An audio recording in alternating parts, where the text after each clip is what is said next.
Қайырлы таң оқушылар, барлықтарыңызға сәлем. Біз сабағымызды жалғастырамыз. Өткен жолы біз 40-шы сабағымызда past simple'дың, яғни нақты сұрақтарын өткен болғанбыз. Бірінші бөлім. Бүгін осы сабағымызды жалғастырамыз, яғни ары қарай сол нақты сұрақтар бойынша өткен шақта қалай сұрақ қойып үйренетінімізді бүгін жалғастырамыз. Міне өткен сабақта айтқан болатынбыз. Ең алдында нақты сұрақ, ол кім, қандай, не, қалай деген сұрақтар осы ең алдына шығады. Содан кейін past simple'да сұрақ қою үшін did болу керек. Содан кейін барып міндетті түрде есімдік болу керек, сол іс-қимылды жасайтын. Содан кейін етістігіміздің бірінші формасы болу керек, егер ол дұрыс емес етістік болса, Ал егер дұрыс етістік болса, онда ешқандай еде қоспай етістіктің өзін қолданады екенбіз. Олай болса, бүгін міне осы нақты сұрақтарымызды ары қарай жалғастырайық.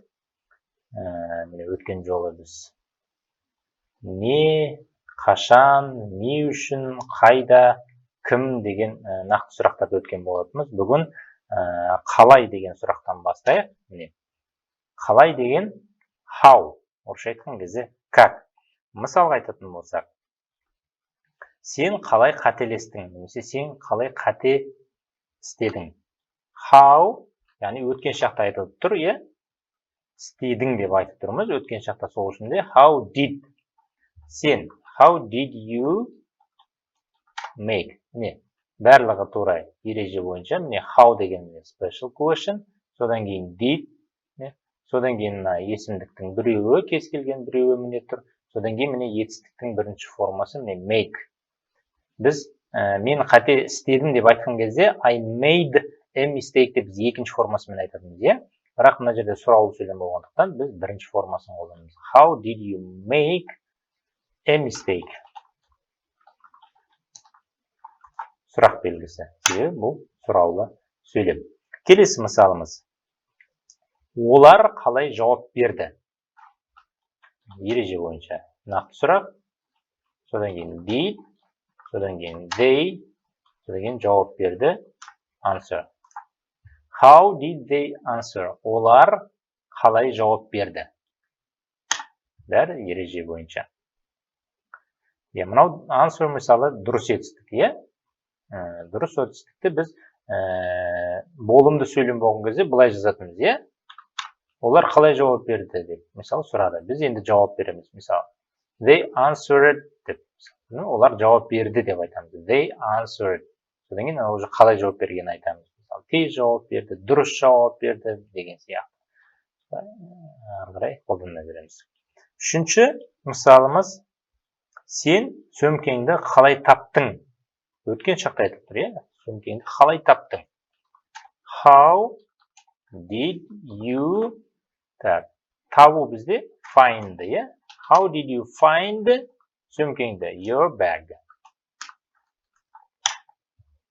How did you find your bag? Сөмкеңді. Келесі мысал. Сен кеше қалай сезіндің өзіңді? Как ты себя чувствовал вчера? Яғни жағдайын сұраған кезде, Ол да осы айтты. How did you сезіну feel, кеше yesterday. Сен кеше өзіңді қалай сезіндің? How did you feel yesterday? Келесі мысалымыз, сен қалай құладың? Егер мысалы біреу жарақаттанып үйге келсе, как ты упал? Қалай құладың деп айтамыз, How did you fall down?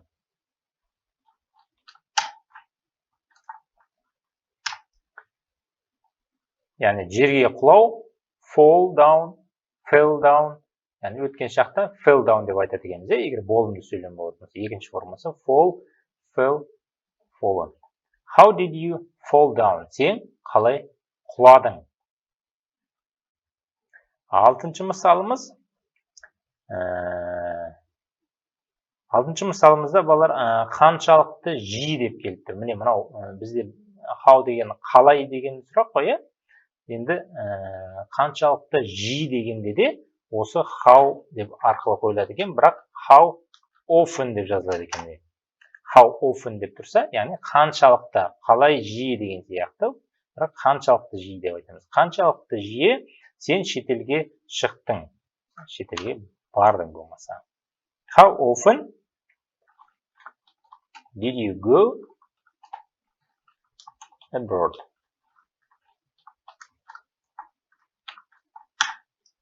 How often did you go abroad? Қаншалықты жиі сен abroad деген шетелге бардың өткен шақта.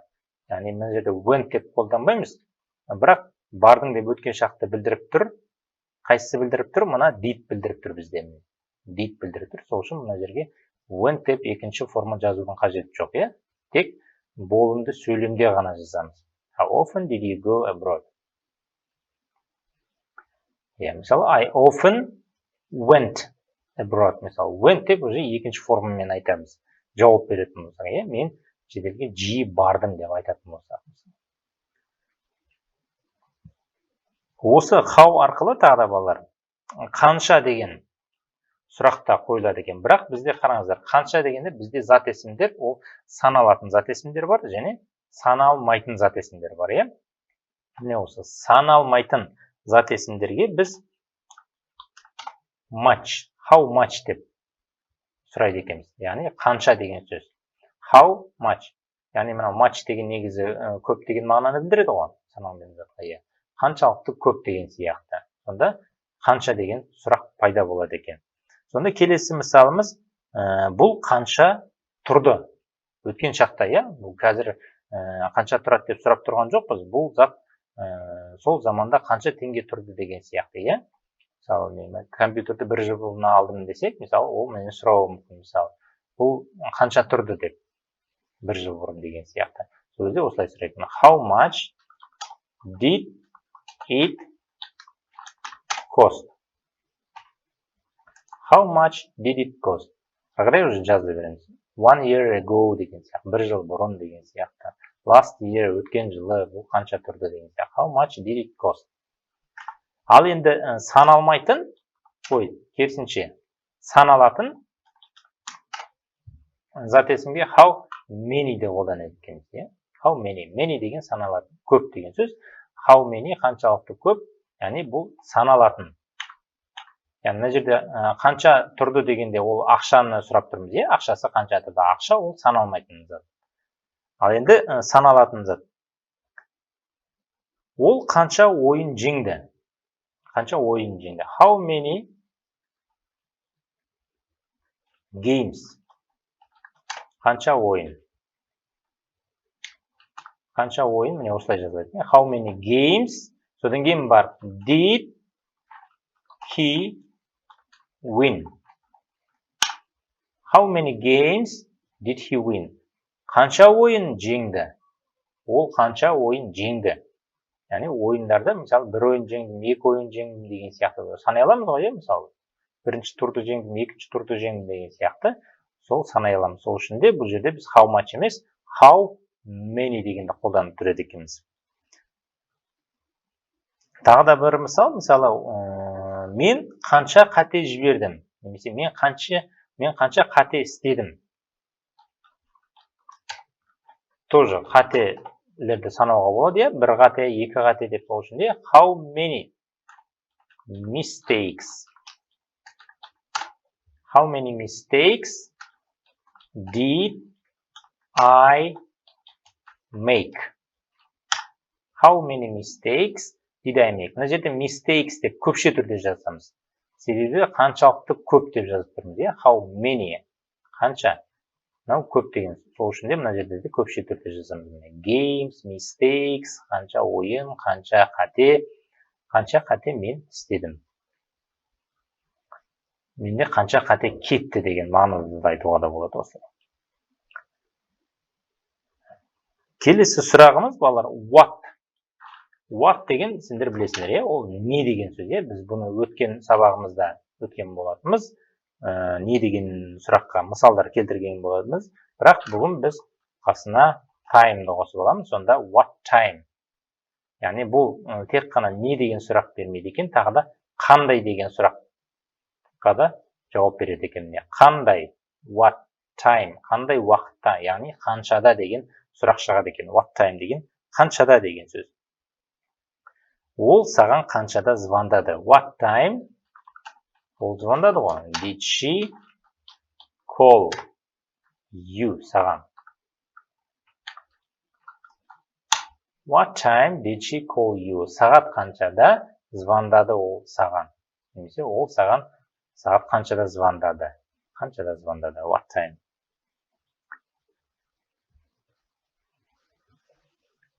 Келесі сұрақ. Сен сағат қаншада қайтып келдің? What time did you? Came емес, бірінші формасын қоямыз. Come back. Немесе return. Айтқан болатынбыз, иә? What time did you return? Немесе what time did you come back? Сен қаншада қайтып келдің? Яғни come back деген вернуться, возвращаться орысша айтқан кезде, иә? Қайтып келу, оралу деген сияқты. Қаншада оралдың деген сияқты. Жаңа айттым, иә? Came деп біз қай кезде айтамыз? I came back. Мен уже жауап беретін болсақ, иә, уже болымды сөйлем болатын болса, I came back at 6 o'clock деген сияқты, солай уже екінші формасымен айтамыз. Бірақ сұраулы сөйлем болған кезде біз come back деп айтамыз. Және болымсыз сөйлем болған кезде де біз бірінші формасымен айтамыз. Мысалы, мен қайтып келген жоқпын деп айтатын болсақ, I didn't come back деп айтамыз. Я не возвращался деген сияқты. Түсінікті ғой болар. Келесі мысалымыз осымен бірге қосатын қандай кітаптар деп те қоюға болады сұрақтарды. What books? Осындай да сұрақтар болады. What books? Қандай кітаптарды сен оқыдың? What books did you read? Какие книги ты читал? Орысша айтқан кезде қандай кітаптарды сен оқыдың? Мына жерде read деп оқып отырмын, не? Себебі бұл бірінші формасы. Ал егер мысалы мен оқыдым деп айтатын болсақ, екінші формасы да read деп жазылады, бірақ біз оқыған кезде read деп оқимыз, е? I read осындай кітаптар деген сияқты мысалы. I read these books деген сияқты. Мына кітаптарды оқыдым деп. Уже екінші формасымен айтамыз. Келесі сұрағымыз. Мынандай да сұрақ болады. Қандай дегенді былай да жазуға болады екен. What kind of books?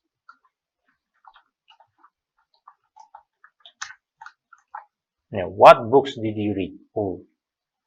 Мынаумен what kind of books did you read деген екеуі бірдей. Яғни қандай кітаптарды оқыдың деп осылай да жазылуы мүмкін. Сол кезде тоже қандай кітаптар оқыдың деп, мынаны қандай деген сияқты, қандай кітаптар деп аударады екен. Жақсы ма? What kind of деген жалпы былай тікелей аударатын болсақ, кітаптардың қандай түрін оқыдың деген сияқты. Жақсы ма? Орысша айтқан кезде какого рода книг ты читал? Қандай кітаптың қандай түрлерін оқыдың? Тура сол, қандай кітаптар оқыдың деген мағынасы бір негізі. Осындай кездесіп жатса, осылай қандай деп аударасыздар. Немесе өздерің айтқан кезде де, сұрақ қойған кезде де, не былай, what books did you read деп айтсаңдар да болады, немесе what kind of books did you read деп сұрақ қойсаңдар да болады балалар. Келесі таңдайтын кезде мынандай сұрақ болады. Which? Осындай таңдау тұрған кезде қайсысы? Which book? Қайсысы кітап? Который, какой емес, уже который деген сияқты орысша, который. Қайсысы? Which book? Қайсысы кітапты сен сатып алдың? Did you buy? Which book did you buy? Қайсысы кітапты сатып алдың? Қайсысын сатып алдың деген сияқты. Қайсы сусынды таңдадың? Так, сусын біз айтқан боламыз, drink деген ол етістік болуы да мүмкін, және зат есімде болуы мүмкін. Which drink did you choose? Қайсы сусынды таңдадың? Сен таңдадың. Какой напиток ты выбрал? Орысша айтқан кезде which drink did you choose екен балалар. Енді тағы да бір кім деген сұраққа еске түсірейік. Мысалы, сен кімге звондадың деп айтатын болсақ, who did you call? Яғни, сен кімге звондадың? Who did you call? Who did you? Сен кімге звондадың? Енді, балалар, мынандай болады екен. Көп жағдайда емес, редкий случай, whom деген. Мына жерде, мысалы, кім, сен кімге звондадың деп тұрмыз, Сен кімге звондадың? Ал енді, былай болатын болса.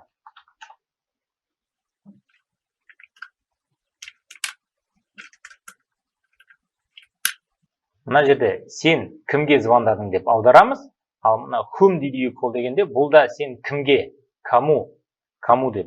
Бірақ көп жағдайда мына м болмайды, осылай не алады, осылай жазылады. Сол үшін де мына қазір мен жарайды тұра берсін. Who did you call? Сен кімге звондадың, және whom did you call? Сен кімге звондадың? Екеуісі мағынасы бір. Бірақ көп жағдайда осылай жазыла береді. Сол мына сөйлемнің мағынасына қарай түсініп алуға болады. Бірақ мынандай болады. Сен кім саған звондады, Саған кім звондады деген сұрақ қоюға да болады. Мысалы, ол уже бізде звондаған адам белгісіз, Яғни бізде есімдік белгісіз болып тұрады. Сондай жағдайда біз кім звондады деп біз уже болымды сөйлем арқылы жазады екенбіз. Ол кезде, уже id қосып, болымды сөйлемде біз екінші формасымен қолданамыз ғой, дұрыс емес етістік болса. Ал дұрыс етістік болса, id қосып айтамыз, Солай. Who called you? Осындай болымды сөйлеммен мынандай did жоқ, бірақ did болмағандықтан, өткен шақ болғандықтан, id қосып келсе, болымды сөйлеммен айтылса, онда кім звондады саған болады. Осылай түсініп аламыз. Who called you? Кто звонил тебе? Ал мына жерде who did you call? Сен кімге звондадың? Who кімге звондадың? Whom did you call? Сен кімге звондадың? Кому ты звонил? Мынау да кому ты звонил? Кто звонил тебе? Айырмашылығын түсіндіңіздер ме, балалар? Тағы да жақсырақ түсінікті болу үшін бір-екі мысал келтірейін. Мысалы, сен кімге көмектестің дейтін болсақ, who did you help? Who did you help? Сен кімге көмектестің? Жерде көмектескен адам бар, көмектескен адам бар, мына есімдік бар. You help, сен көмектестің. Did you help, сен көмектестің бе? Деген сұрақ болады, егер мына who'ды алмайтын болсаң. Did you help, сен көмектестің бе? Who did you help, сен кімге көмектестің? Ал енді кім саған көмектесті десек, ол уже көмектескен адам белгісіз. Сол үшін де біз не арқылы? Болымды сөйлем арқылы жазамыз. Who helped you? Who helped you? Кім көмектесті саған? Түсінікті, did қоспаймыз, но бірақ өткен шақтың кәдімгі болымды сияқты id қосып, немесе екінші формасымен жазады екенбіз. Мысалы, бұны кім түсінді дейтін болсақ. Who understand, екінші форма understood, understood it. Кто понял это? Кім түсінді бұны? Яғни, әлі түсінген адам белгісіз, есімдік белгісіз. Сол үшін есімдіктің орнына who, кім деп тұрмыз? Кәдімгі. Мына жерде есімдік болу керек қой, мысалы, мен түсіндім бұны деп айтатын болсақ, I understood it деп айтамыз. Ал сол есімдік белгісіз болғандықтан біз кім деп қоямыз. Who understood it? Яғни, екінші формасымен. Кім жеңді? Тоже белгісіз, Who won. Иә? Who won? Екінші форма. Кім жеңді? Who won? Тура осындай what дегенде тоже зат есім белгісіз болған кезде, есімдік мысалы, не болды? Тура сондай. What happened? What happened? Не болды? Что случилось? It happened деп айтамыз ғой, мынау нәрсе болды деп. It happened. Соның орнына, иттің орнына, мысалы, не болды десек, what happened деп айтады екенбіз. Не шырылдады дейтін. What rang? Что зазвенел? Не шырылдады? Не шырылдап отыр деген сияқты. What rang? Шырылдады, то есть өткен шақта. Мінекей балалар, бүгін 23 сөйлем жазып жібердік. Басынан бастап бір қайталап шығайық. Past simple, special question. Бірінші special question, содан кейін did, содан кейін I, you, we, they, he, she, it, содан кейін verb бір екен. Яғни бірінші форма. Бірінші сөйлем, how did you make a mistake? Сен қалай қателестің? How did they answer? Олар қалай жауап берді? How did you find your bag? Сен сөмкеңді қалай тауып алдың? How did you feel yesterday? Сен кеше қалай сезіндің? Как ты себя чувствовал вчера? How did you fall down? Сен қалай құладың? How often did you go abroad? Сен қаншалықты жиі бардың шетелге? How much did it cost? Бұл қанша тұрды? How many games did he win? Ол қанша ойын жеңді? How many mistakes did I make? Мен қанша қате істедім, жасадым? What time did she call you? Ол саған қаншада звондады? What time did you come back? Сен қаншада қайтып келдің? What time did you return? Сен қаншада қайтып келдің? Қаншада вернулся? What books did you read? Қандай кітаптарды сен оқыдың? Өткен шақ. What kind of books did you read? Сен қандай кітаптарды оқыдың? Немесе сен кітаптардың қандай түрін оқыдың? Which book did you buy? Қайсы кітапты сатып алдың? Which drink did you choose? Қайсы сусынды таңдадың? Who did you call? Сен кімге звондадың? Whom did you call? Сен кімге звондадың? Who called you? Саған кім звондады? Who did you help? Сен кімге көмектестің? Who helped you? Саған кім көмектесті? Who understood it? Кім түсінді бұны? Who won? Кім жеңді? What happened? Не болды? What rang? Не шырылдады? Мінекей балалар, осымен бүгінгі сабағымыз аяқталды. Осымен біз past simple'да нақты сұрақты қоюды толығымен үйрендік. Барлық нақты сұрақтарды қарастырдық. Осымен сабағымыз аяқталды. Барлықтарыңызға сәттілік. Келесі сабағымызға дейін кездескенше балалар сау болыңыздар.